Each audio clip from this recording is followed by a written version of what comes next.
안녕하세요. 정시훈입니다. 이번에는 보통 이 채널을 통해 가지고 뭐 인공지능이라든지 기술 관련된 이야기를 되게 많이 해왔었는데요. 원래 제가 헬스케어 쪽에 일도 하고 있기 때문에 헬스케어하고 기술이 연결되는 거와 관련된 좀 강의 내지는 이야기들을 해보는 그런 플레이리스트를 만들까 생각을 했고요. 그런데 최근에 그 생각을 좀 빨리 실행해야 되겠다라고 생각을 한 이유가 이번에 이제 코비드 19, 19라고 부르기도 하죠. 코로나 바이러스 19 때문에 좀 예방의학이나 역학 관련된 여러 가지 이야기들을 할 필요가 있겠더라고요. 그래서 사실은 좀 조심스럽게 생각을 했어요. 왜냐하면 또 전문가들이 되게 많고, 그 다음에 역학 같은 경우에 감염병 역학 하시는 분들이 이걸 해주는 게 제일 좋아서 좀 기다리려고 했는데 너무 잘못된 생각이나 또는 뭐 잘 모르는 것도 너무 많으신 것 같고, 그리고 지금 이거 제일 잘하실 분들, 뭐 학회에 계신 분들이나 이런 분들은 너무 바빠요, 지금. 사실은 다 대응하느라 바빠서 강의 컨텐츠 같은 거 만드실 시간도 별로 없는 것 같고, 그래서 제가 짬짬이라도 뭐 저도 뭐 한 중간 정도 얘기할 정도는 되는 것 같아요. 왜냐하면 의사 자격증이 일단 기본적으로 있는 데다가 예방의학 트레이닝 한 2년 정도 받았고, 보건학으로 석사를 받았고, 그래서 역학이나 이런 것들 기본적인 교육은 돼 있는 상황이라서 일반 의사들보다는 조금 이 분야에 대해서 더 잘하는 쪽이고, 반대로 저 전문가보다는 좀 못하죠. 그러니까 중간 정도 되는데, 우리 국민들 그리고 이걸 관심 있는 분들한테 기본적인 내용들을 알려드릴 정도는 되는 것 같아서 짧게 좀 이해하기 쉬운 어떤 부분들, 그리고 꼭 알아야 되는 것들 중심으로 해가지고 간단한 강의 시리즈를 한번 만들어 볼까 합니다. 오늘 제목은 이제 예방의학, 역학, 감염학, 바이러스학이라고 붙였는데, 이유는요, 뉴스 하나 보고 나서 그랬어요. 이제 한국일보에 이제 2월 29일 날 난 기사였는데, 제목부터가 뭐 극감 마스크가 아니었다. 뭐 최근 마스크 관련된 이야기가 많이 나오고 있죠. 이걸 이제 그 인문학 쪽 하신 분이 컬럼을 쓰셨는데, 이렇게 쓰셨더라고요. 내가 알아서 결정해야 한다는 다소탈한 생각이 들었다 하면서 중간에 감염학, 바이러스학, 역학, 예방의학 가운데 무엇이 코로나19의 전문 분야인지 의사회와 약사의 일부 엇갈리는 의견 뭐 이런 이야기들을 많이 하셨더라고요. 그래서 또 아마도 많은 분들이 헷갈려 하실 것 같아요. 정말 이 분야 전문가가 누구냐, 감염학은 뭐고 바이러스학은 또 뭐고 역학은 또 뭐냐, 뭐 이런 게 있는 것 같아서 오늘은 이것에 대한 이제 내용들, 어떤 게 이 학문들이 도대체 무엇을 의미하고 그들의 시각의 차이가 뭐가 있고, 그래서 어떤 이야기를 듣는 게 옳은지 뭐 이런 거에 대한 이야기를 좀 할까 합니다. 일단 최근 들어가지고 아마 의학에 이런 게 있다는 걸 처음 들으신 분들도 많을 거예요. 예방의학이고, 저도 예방의학 전공의를 몇 년 하다가 미국으로 박사를 하러 나갔는데, 영어로는 이제 Preventive Medicine이라고 부릅니다. 일단 예방의학은 이 이름에서도 딱 알려진 것 보이듯이 기본적으로 의사들이 하는 거고요. 전문의 과정이에요. 그래서 뭐 전문의 시험도 보는 거고요. 그런데 이제 뭘 주로 이제 공부들을 하냐 하면은 뭐 여기 있는 것이 보건 통계라든지, 여기 에피데미올로지가 되어 있는 이게 역학입니다. 그러니까 역학을 예방의학 같은 경우에 배워요. 가장 기본적인 학문 중에 하나라서.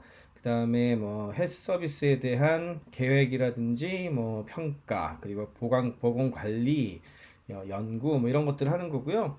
한국에서는 크게 봤을 때 이제 환경의학이라든지, 또는 최근에는 따로 전문의가 생겼는데 산업의학, 이런 것들도 있고, 그리고 이제 역학이 가장 기본이고요.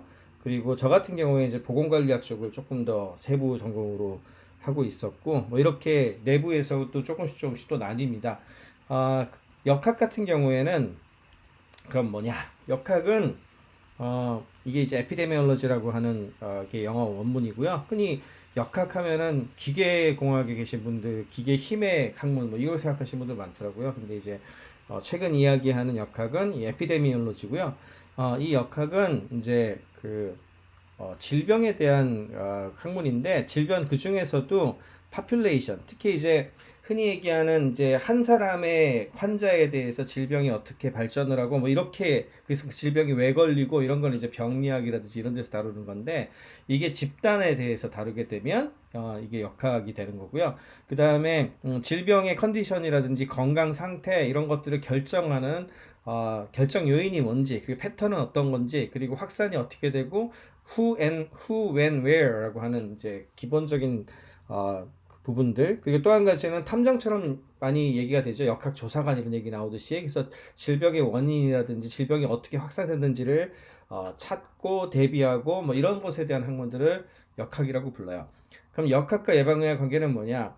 예방의학에서 역학을 조금 더 자세히 하시는 분들이 있고요. 그런 분들이 이제 일종의 세부 전공의처럼 그 세부 전문의처럼 하시는 게 되는 것일 수도 있고, 또 하나는 꼭 예방의학 전문의가 아니시더라도 혹은 이제 보건학일 수도 있고 아니면 다른 과 전문의일 수도 있는데 역학을 좀 더 공부를 해서 그와 관련된 것들 하시는 분들도 많이 계십니다. 예, 그래서 역학하고 예방의학은 서로 접점이 되게 많은 그런 학문이고요. 그렇지만 뭐 역학은 역학 그 나름대로의 어떤 그 나와바리가 있다. 나와바리 이런 표현 쓰면 안 되는데, 예, 뭐 이렇게 자기의 영역이 있다. 뭐 이렇게 이해를 하시면 되겠습니다. 그러면 이제 감염의학, 그다음에 감염학 관련된 분들도 얘기 많이 하시잖아요. 이건 뭐냐?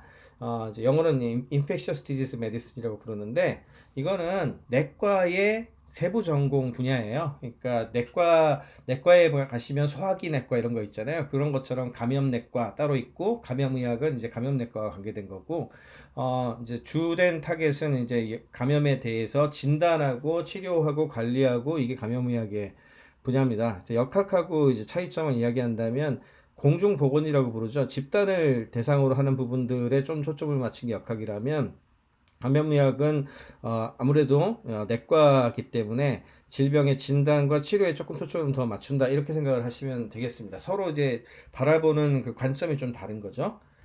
그럼 바이러스학은 뭐냐? 바이러스학은 과학이에요. 과학. 그러니까 이제 미생물학의 그 세부 분야라고 흔히 얘기하는데 바이러스에 대해서 공부하는 거고요. 바이러스는 우리가 잘 아는 것처럼 세균보다 더 작은 어떤 그런 종류잖아요. 생명체가 아니다. 뭐 이런 얘기들도 아마 공부하신 분들 기억하시는 분 계실 것 같은데, 그래서 미생물학, 그 다음에 이제 의학 분야에서도 뭐 바이러스와 관련된 공부를 많이 하니까 바이러스학 얘기를 하고요. 바이러스학 같은 경우에는 조금 더 이제 임상적인 부분이나 뭐 사람들의 진단 치료 뭐 이런 거보다는 바이러스 그 자체, 염기 서열이 어떻고, 그다음에 이 바이러스가 어떤 패턴을 가지고 있고 뭐 이렇게 좀 더 과학적으로 연구하는 분야를 이야기합니다. 그러면 어느 쪽 얘기를 들어야 되겠습니까? 오늘 이 제 강의 간단하게 들으신 분들은 이해를 금방 하실 텐데, 모두가 조금씩 다른 부분들을 보고 있는 거예요. 그래서 마치 장님이 코끼리를 만질 때 다리를 보는 사람, 머리를 보는 사람, 뭐 등을 보는 사람 이런 사람들이 있을 거예요. 아닙니까? 근데 그 코끼리의 정체를 다 알기 위해서는 이들 각각의 내용들을 다 종합해 가지고 방안이 나와야 되겠죠. 그래서 지금 질병관리본부라든지 이런 데를 중심으로 해서 이런 전공들, 서로 다른 전공들을 하신 분들의 의견들을 모아가지고 종합적인 대책을 만들고 이야기를 하는 거예요. 그러니까 어느 쪽 이야기가 꼭 맞다라기보다는 각각마다 잘 보고 정확하게 보는 부분들이 다르니까 그런 분들의 의견을 중시하면서 이해를 하시면 될 것 같습니다. 예, 뭐 다음번에도 관련해 가지고 좀 많은 분들한테 알려드릴 내용이 있으면 이야기를 해보도록 하겠습니다. 감사합니다.